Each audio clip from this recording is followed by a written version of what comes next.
When you're dealing in an atmosphere of hypocrisy, the truth is revolutionary.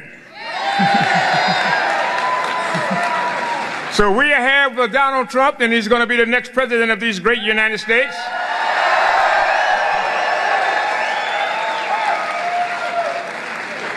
Because on the battleship USS Iowa, he told the people in Los Angeles, and the word went out around the world, we're going to create a whole new system.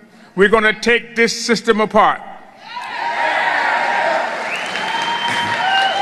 That means the left outs, the white woman and the people of color, is going to be included. It's inclusivism. And he's going to fight for the rights of all the people, one land, indivisible, with liberty and justice for all. I say this to you with great heart and joy because he's like the founding fathers. It has not been a consensus of public opinion in the rejection of a form of government since the time that the 13 colonies came together to separate from England with their founding fathers. The people are angry. The people are disgusted. The people feel like they have been betrayed by the elected officials. And the enjoyment that they have, they find in a guy with the intestinal fortitude, the steadfastness. The matter of fact is, in telling the truth and telling it like it is a young man that's the spirit of America, Donald J. Trump.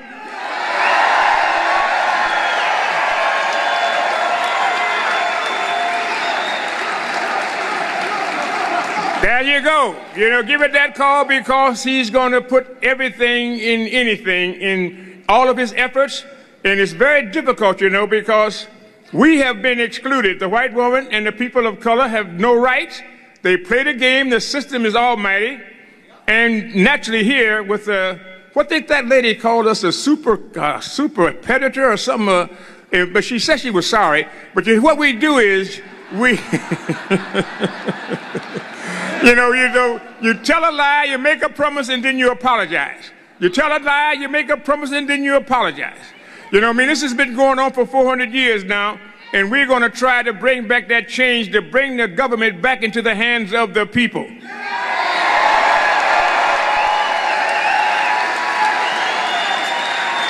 So we're going to be, to all the people of color here, you know, the 1994 bill that puts in mass incarceration, and being able to tell the white woman they're fighting for their rights, but yet you can't get equal pay, you can't get the respect that is due to 50% of the population.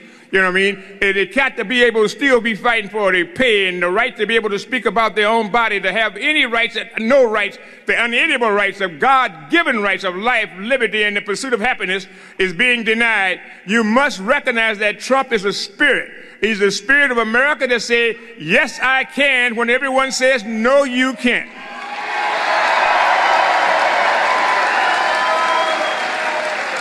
So I am thrilled to be a part of the American history, to be here with you, the most gracious and hospitable audience that I've ever spoke before, and to see and to feel the cheers, the passion, the need for change that I can feel in your veins, in your body, in your voice, you know what I mean? And we come here not to tell you what to do, but to show you what we can do working together.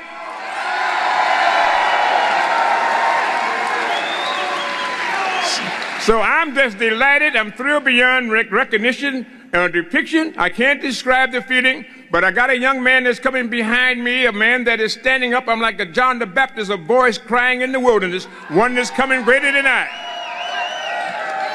And so all of this audience, for those who have hope in the Lord, we will soar like eagles. We will run and not be weary. We will walk and not be faint. The time has come for this nation to fulfill its promise. And Donald Trump is there to administer and lead that movement to make sure that it does fulfill its promise. A new nation conceived in liberty and dedicated to the proposition that all men and women are created equal.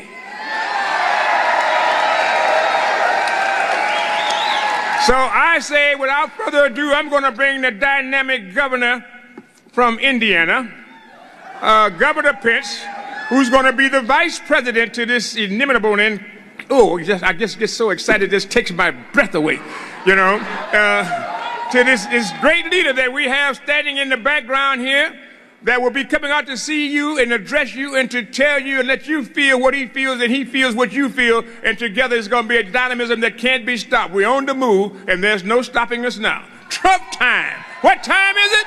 Trump time. What time is it? Trump time. What time is it? Trump time. Without further ado, meet the dynamic governor from Indiana. Hey, Mr. Prince, come on. Ladies and gentlemen, please welcome the next Vice President of the United States, Governor Mike Pence.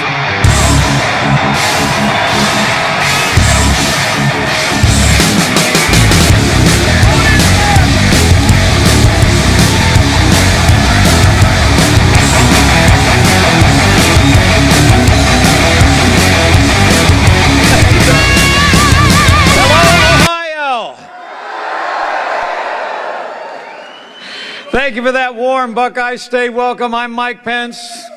Just 2 months ago, I had the privilege with my wife at my side to accept my party's nomination to run and serve as the next Vice President of the United States of America.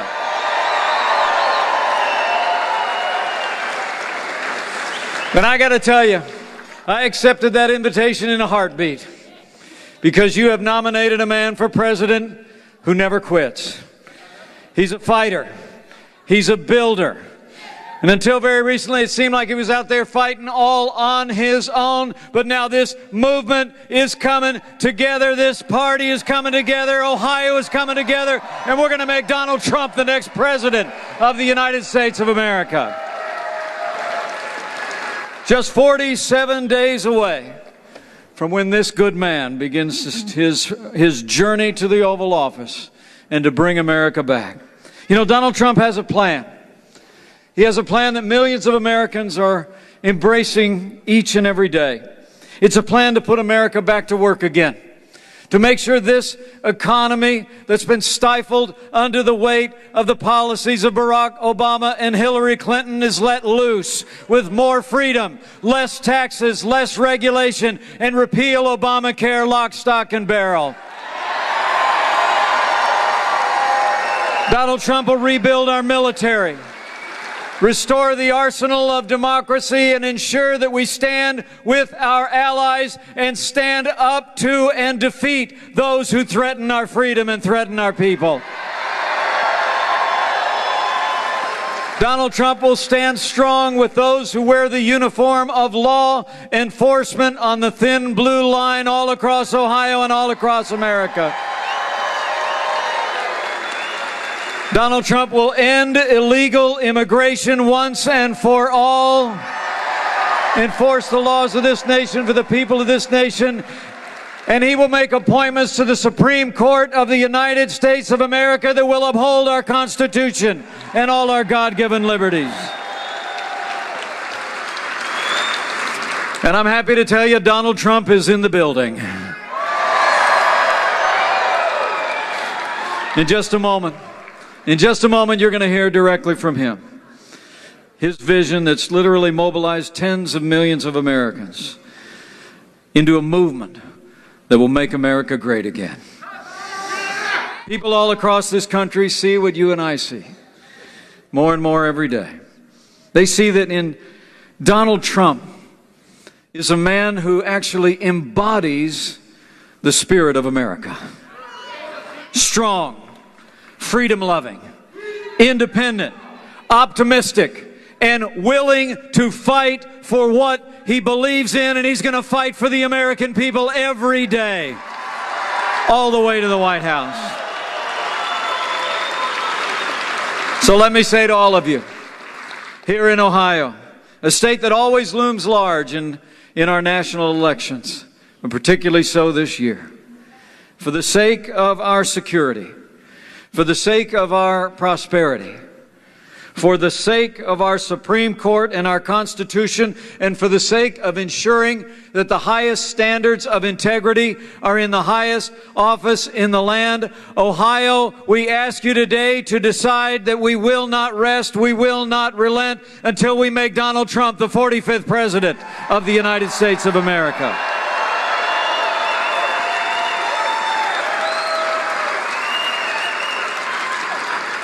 Now, it is my honor today to introduce to you someone who will introduce that man.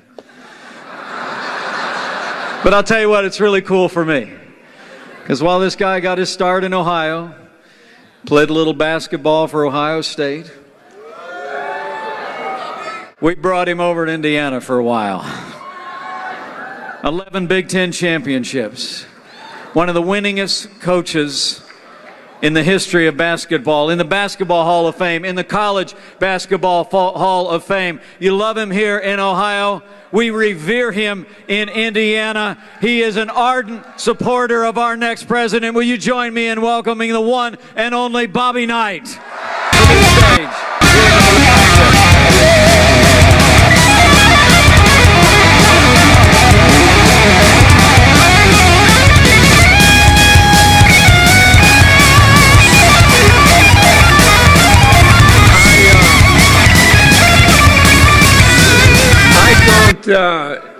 Dress as well as politicians dress, but I want you to know, and it's for all of you folks, I wore my red, white, and blue shirt for you today. And I think that when you leave, I hope you all go out and buy a red, white, and blue shirt, because it's indicative of your love for the greatest country in the world, the United States. And I want to say just a moment about Donald Trump. Donald Trump is national. He's international. He's not just an American, he's a world figure. He's known all over the world. Donald Trump put a lot of businesses together.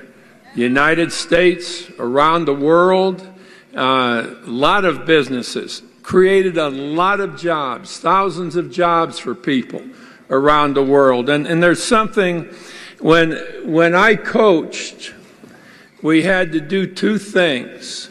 We had to have good players, and we had to solve problems. We had to figure out how to beat the press. We had to figure out how to beat the zone defense. We had to do a lot of things.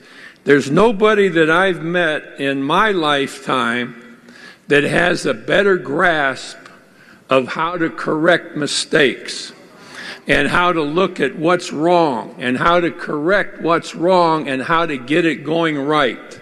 And I think that is the most important thing that can be brought to the next president of the United States. And there's nobody who has a better background in correcting things that are going wrong and getting things going in the right direction and developing those things. The best person ever has been Donald Trump.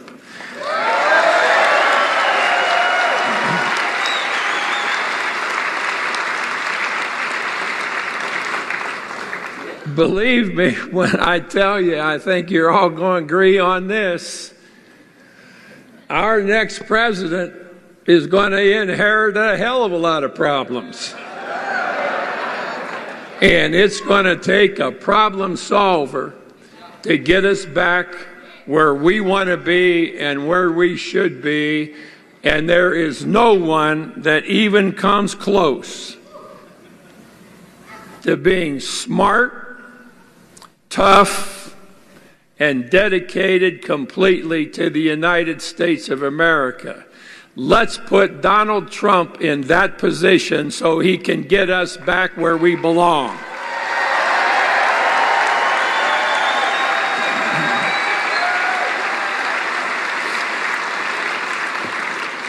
This guy is going to have to deal with a lot of things.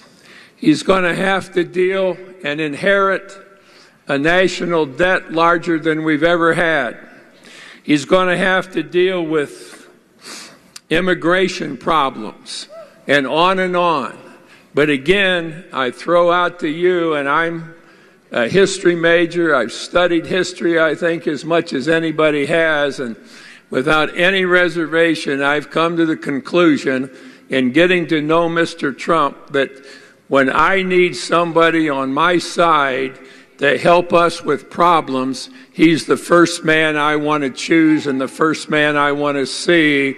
And I think if we vote for Donald Trump, we are going to get started off in the next presidency far and away better than we could hope to be. So I hope you folks will come with me and walk the walk and walk the step with Donald Trump and let him take care of what the presidency is all about. Thank you very much.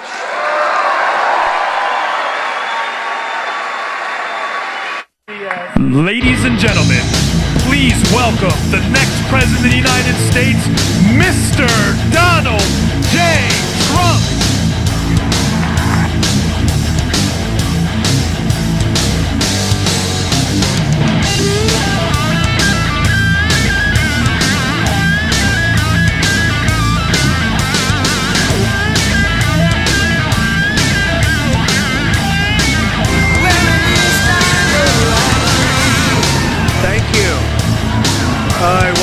What a group that is, Bobby Knight, and that's really great. Do we love Ohio? Do we love Ohio?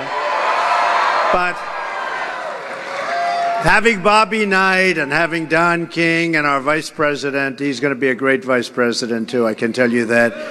Bobby was here and they were all converged. At one time I said, let's all do it. Let's give him a real treat. That's a treat, having that group. So I just want to thank everybody. We're doing really great in the polls. You know that. The Bloomberg poll, we're up 5 in Ohio. In CNN, we're up 3 in Florida. We now lead Nevada, Iowa. We lead in North Carolina. The LA Times has us 4 or 5 points up. So it's really been amazing. On November 8th, we're going to win this state. We're going to win the White House. We're going to win it back. We're going to win it back. This is a movement, and we're taking our country back for the people. We're taking it back. It's been a long time.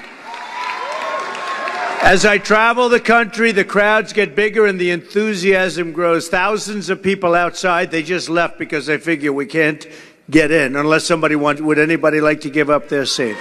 No? I thought you were going to say that. But there's so much love in the rooms. The Washington insiders, they're panicking. They are very concerned. They're looking at what's going on with the polls, and they're saying, what's happening? This wasn't supposed to happen. It wasn't supposed to happen in the primaries, and this wasn't supposed to happen, but it's happening, and I think we're going to bring it all the way. We are going to replace our failed and corrupt establishment with a new government that serves you, your family, the country. You're going to be happy. The change is going to begin right away. The key is November 8th. If you can get in there a little early, that's okay too. November 8th. My economic agenda can be summed up in 3 very beautiful words.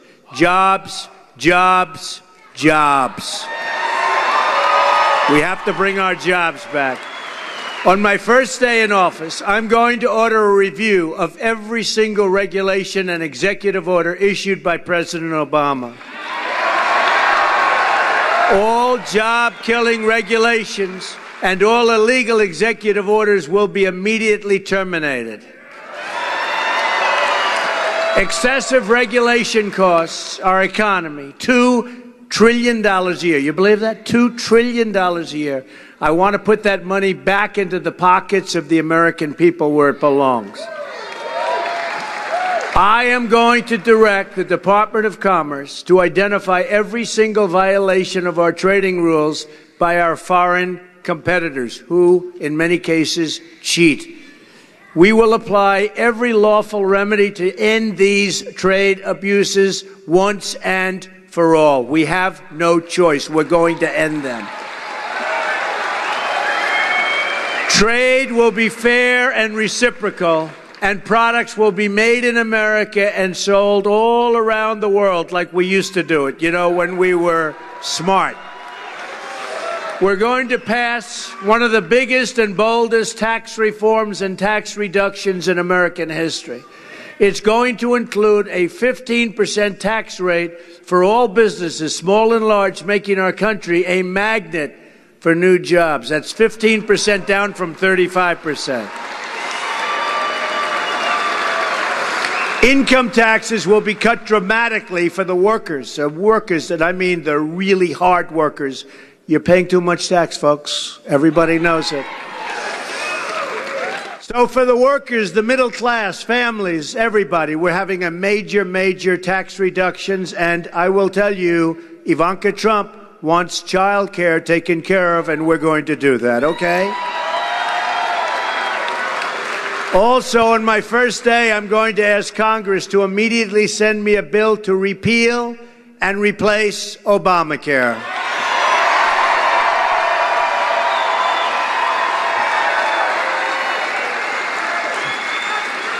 Premiums in Ohio have increased more than 80% since Obamacare was passed. 80%. Have you noticed? It's not a pretty picture, right? 80%. Premiums have gone up almost $5,000 nationwide since 2009. More than two-thirds of our nation's counties, and think of this, have lost insurers. Every day I'm reading another one left. All the big ones are all leaving. It's falling anyway. We're going to replace it and terminate it. But even if we didn't, it's not making it, just so you understand. We're going to replace government-run Obamacare with reforms that put patients first.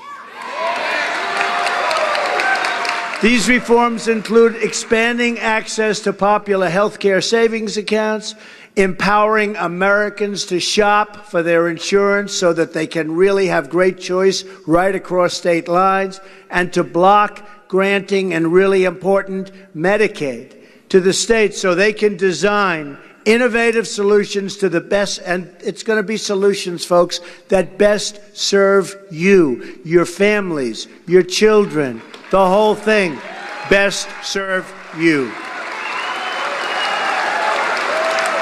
In addition to prosperity, we will also provide safety. We are going to take a swift, strong action to protect the American people from radical Islamic terrorism.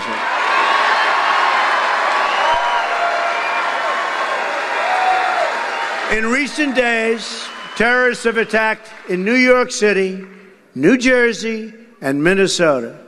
And it's going to get worse. It's going to get worse. If Hillary is president, it would be a disaster. If Trump is president, you will be very, very happy.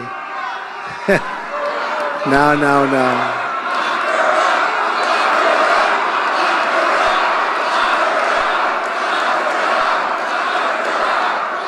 Not a pretty picture.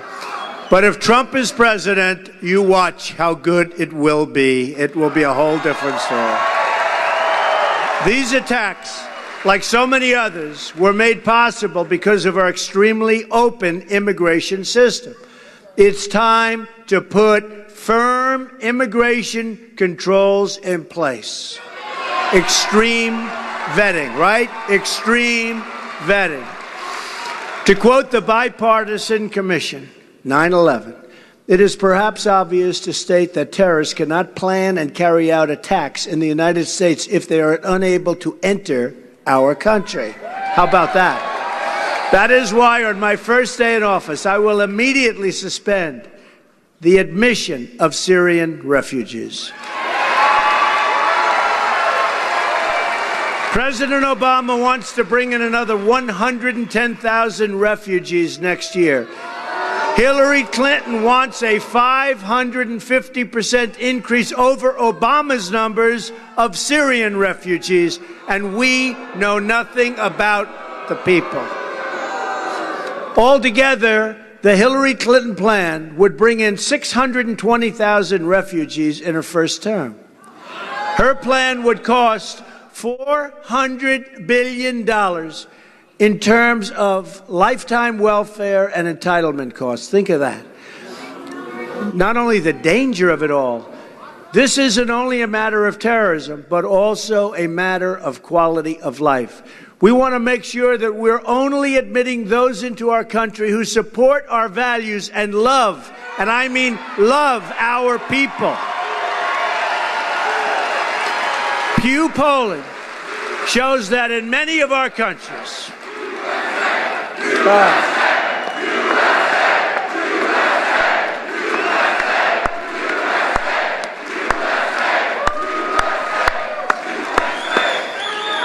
by the way, Governor Pence, just come here for a second, will you? I see him standing backstage. This was one of my really great decisions right here. This guy is a winner.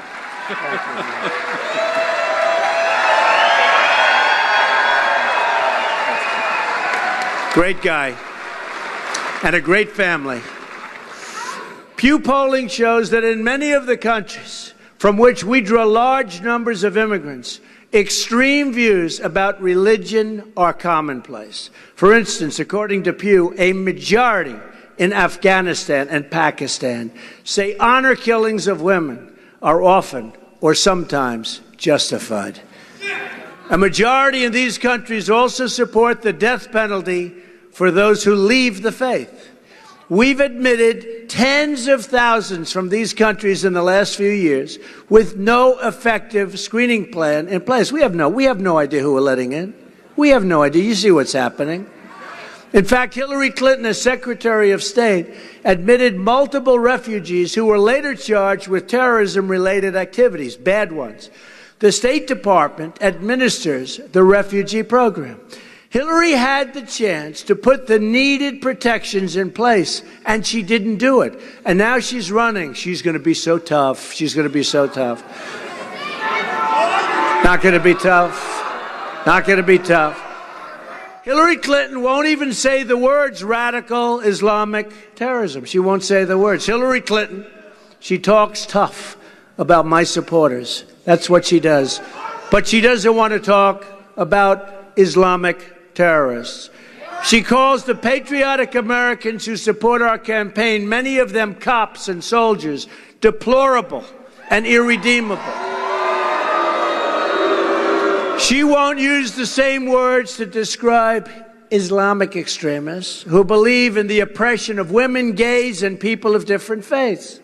But our people, you, I guess me, probably me more than anybody, according to her. But our people, she has no problem with. Hillary Clinton thinks hardworking, patriotic Americans like you are the problem.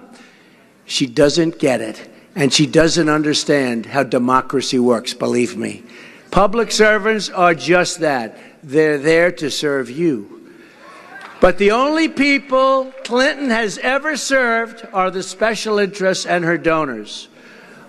And I don't know if you saw her campaign, 50-1 in advertising, 50-1, and I think we're actually winning. I actually think we're winning. 50-1. Our campaign is about breaking up the special interest monopoly in Washington, D.C. We're trying to disrupt, thank you. We're trying to disrupt the collusion between the wealthy donors, the large corporations, and the media executives. They're all part of the same political establishment. They go to the same restaurants. They attend the same conferences. They have the same friends and connections. They all support the same ideology of globalism that makes them rich while shipping your jobs, your factories, and your wealth all the way out to other countries. I am not running to be president of the world. I'm running to be president of the United States, and that's what we're going to take care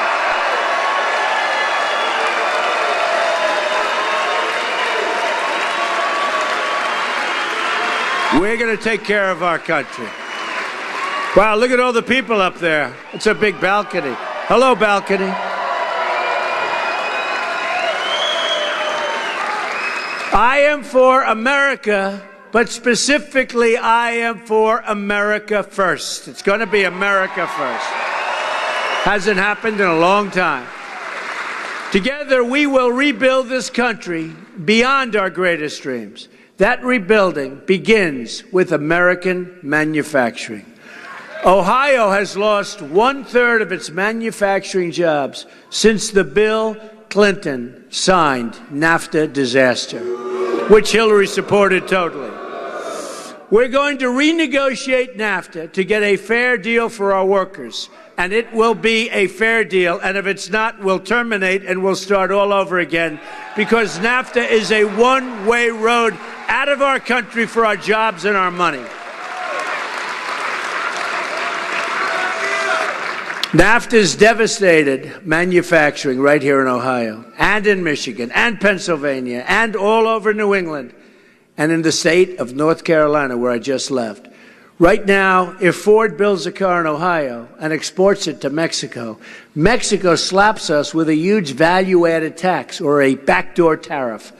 But if Ford moves its factories to Mexico and then exports a car back to America, Ford and Mexico works this, but Mexico, through the back, will give Ford a hefty VAT tax rebate and backdoor export subsidy. It makes it impossible for our country to compete. I don't know how many people just understood what I said. Does anybody understand, right?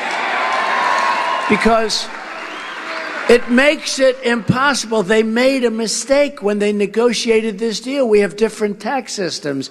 And Mexico is, they got to be laughing. This has gone on for years. It makes it impossible for our country to compete. That's why, how often do you see the factories going the other way? They don't go the other way. They go, it's a one-way road out. Not anymore, folks, believe me. It's crazy. It's crazy. You look at that VAT tax, it's crazy. They get it both ways. In other words, they get it both ways. And then we're afraid to tax the product coming in, okay? And if we tax the product coming in, guess what? They wouldn't move. They wouldn't be leaving. Because now, Ford has just announced it's moving all of its small car production, all of it, to Mexico, where they're building among the biggest and most sophisticated plants anywhere in the world. Not us. Ohio has also lost more than 221,000 jobs since China joined the World Trade Organization, another deal pushed by Bill Clinton and supported by his wife, Hillary. On November 8th, we can finally close the history book on her legacy of failure and turn the page to a bright and shining future. It will be a new dawn for the American worker. Starting in 2017, jobs are going to start leaving other countries and coming back to us. Believe me. Believe me. That includes Apple products. We are going to have an immigration system that makes sense, one based on merit, skill, and promoting the economic interests of American workers. Our tax code, which now wastes billions and billions of dollars a year just in compliance, will become simple, streamlined, and efficient and go way, way down. We're taking those taxes way down. Way down. Your taxes are going way down. And Hillary Clinton, I don't know if you know this because they don't talk about it, Hillary Clinton is asking for a major tax increase. Remember that. Major. Government will start working again, fixing things. We're going to have this economy work again for you. Just look at my projects in New York, where I turned rundown spaces into new centers of business, and we have hit such success, taken buildings that were failures and made them successful, made them incredible. Buildings, jobs, so many things, even an ice skating rink that took 8 years, the city couldn't build it. I did it in 3 months. Okay, you know about it. Where others only saw problems, I saw potential. We turned empty lots and empty buildings and empty homes into living memories for thousands of workers and their families, hired thousands and thousands of people, and they've done a great job for me, I can tell you that. That's what I want to do for our country. I want to go into the neglected neighborhoods, the failing schools, the forgotten stretches of this nation, of which there are many, and unlock their potential for all of our people. I've made a living for years looking for unused spaces and imagining what could be. Politicians look at blighted neighborhoods and offer only excuses. They look for one thing. They look for the votes of people living in the inner cities. And then they say, we'll see you later in 4 years after the election takes place. I look at the same neighborhoods and I want to offer solutions, and I have offered solutions. And all you have to do is look at what's happening with the poll numbers with African Americans and with Hispanics. They are really going up big league because they get it. We spend so much time thinking about how things used to be. We've stopped thinking about how great things could be. All we have to do is turn out the doubters, the cynics, and the naysayers, of which we have a lot of them. And I understand why we have so many, because they haven't seen. It's been all talk, no action for so many years by politicians. But just remember this, I'm not a politician, thankfully. I'm not a politician. We are a nation of strivers, dreamers, and believers. And that's the spirit that we will carry right into November 8th to be specific. And we are going to have a great monumental victory. It's going to be an amazing day for this country. I don't know if you know it. Look at crowds like this. Every auditorium, every place is sold out. Thousands of people outside always.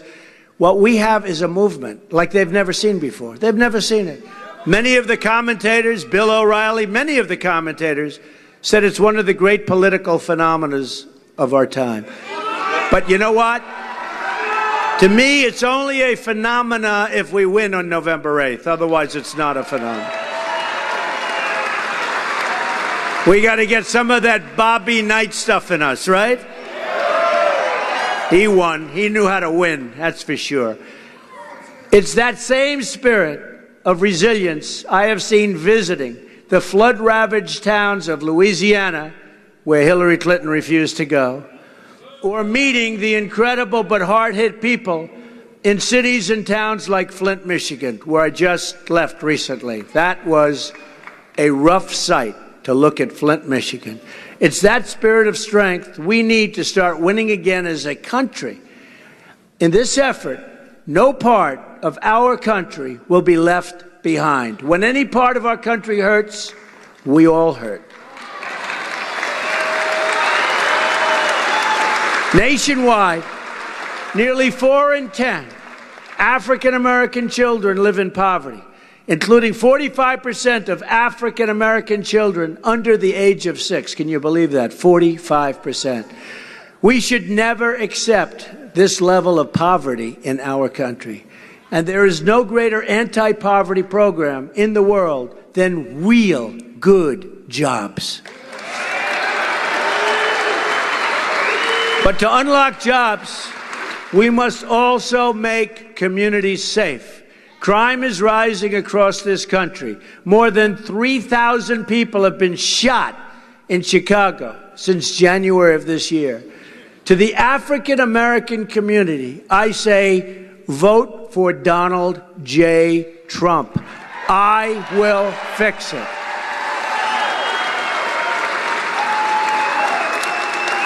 And I say, honestly, what do you have to lose? Not going to get any worse. It's terrible. The crime, the bad education, the no jobs. What do you have to lose? Believe me, I'm going to fix it. I will fix it. I'll bring back your jobs. I'll fix your schools. I'll fight for you like nobody's ever fought for you before. We're going to fix those inner cities, and we're going to make them really terrific. We're going to fix them. That plan includes school choice, so important for our education. Under our plan, every low-income child in our nation will be able to attend the private, public, magnet, or charter school, including religious schools of their choice. I will be your greatest champion in the White House. Hillary Clinton, on the other hand, only fights to protect the corrupt political establishment. You know, do you ever notice she's talking now about immigration and schools and education? She's been there for 30 years. She hasn't done anything. In upstate New York, I have to tell you, in upstate New York, when she was campaigning for the Senate, it was having a hard time. She said she's going to bring in 200,000 jobs. She got elected. She hasn't done anything. It's a disaster area right now. And you're going to have the same thing. If anything happened here, where she actually got in, if that's possible, you're going to have the same exact thing. 200,000 jobs, never happened, more jobs left. All of their money, all of their hopes for another generation of corruption, it was all vested in her. The insiders who wrote these checks all have Hillary Clinton on speed dial. Boom, they have a problem, boom. Whatever they want, she will get for them. Whatever they ask for, she will deliver. Whatever they say, their wish will be granted. Unless you show up and vote on November 8th, I'll tell you what, nothing will change if you vote for her. You will be happy if you vote for Trump. That I can tell you. Big change, big difference. Our movement, and this is our movement, will stop this and take our country back. But we have to do this together. You have to knock on doors. You have to pick up that phone. Go to the website, learn more, become a volunteer. That's what we need. We have to win. Ohio, such an important state. Ohio. Ohio. Don't forget, I worked in Ohio for a long time, Cincinnati. I love Ohio. I worked here. That was a great experience for me. You have to campaign in the streets, spread the love that we in this room really love the people of the country and want to make our country great again. It's very simple. It's a very simple theme. To beat the system, you have to lift your voice, pound the pavement, and get out and vote. You have 47 days to change the world, at least the world as we know it. You have 47 days to make possible every dream. And there are many dreamers right now in this room. Who's a dreamer? Who's a dreamer? You have one magnificent chance to deliver justice for every forgotten man, woman, and child in this nation. Let us all resolve here and now, this moment, that we will give everything we have for the next 47 days, all day, every day, to make America great again.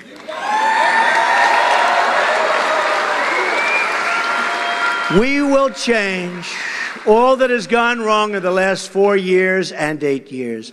We will once again make America the land of opportunity for all of its citizens. But we will also change everything that has gone wrong for so many decades. All of the policies that have served only the special few, we will rewrite so that they serve you, the American people. As simple as that. Hillary Clinton is the last offender standing on this badly failed status quo. She's running to defend decades of failure in every area of political life. Her campaign message is, things must never change. That's what she's thinking. My campaign message is, things have to change, and they have to change right now.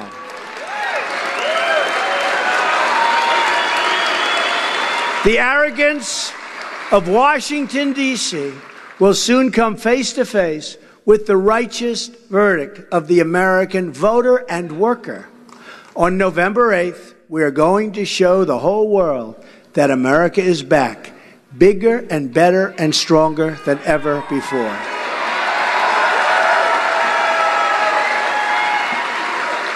This is what will happen starting in January of 2017. I'm going to lower your taxes. Eliminate every unnecessary regulation which is just choking companies and people. Unleash American energy. Appoint justices to the Supreme Court who will uphold the Constitution of the United States. Save the Second Amendment.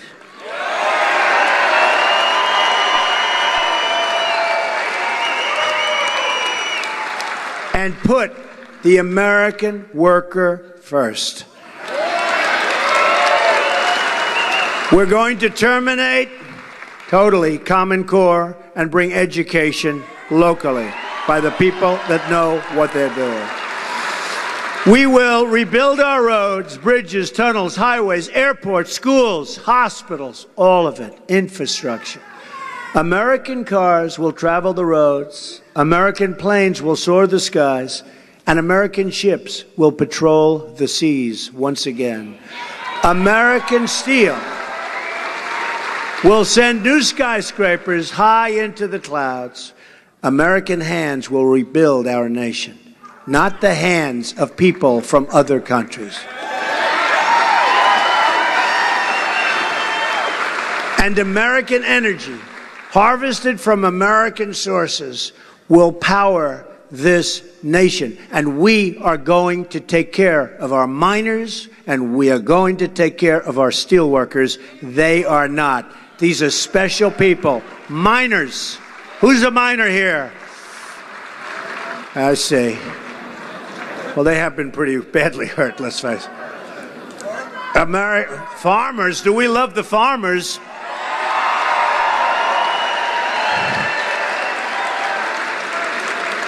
You know, that's true. The farmers have been so underappreciated in this country. They are truly great, amazing people. Stand up, farmers. Give yourself a hand. Stand up. Come on. We're going to protect the farmer. We're going to protect the farmer. We have to protect the farmer. Without the farmer, we don't eat, and that's not good. We won't eat without the farmer. Thank you, farmers. What a job. What a job you've done. American workers will be hired to do the job. We will put new American steel into the spine of this country. I will fight for every neglected part of this nation. And I will fight to bring us all together as one American people. Imagine what our country could accomplish if we started working together as one people under one God, saluting one American flag.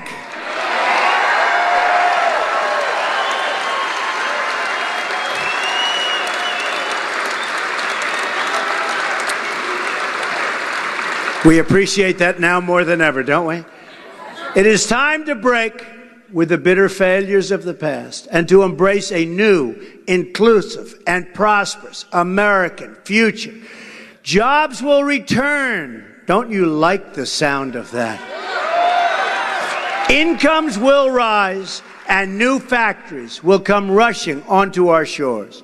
Once more, we will have a government of, by, and for the people. We will make America very, very wealthy again. So necessary. We will make America strong again. We will make America safe again. And yes, we will make America great again. Thank you very much. God bless you.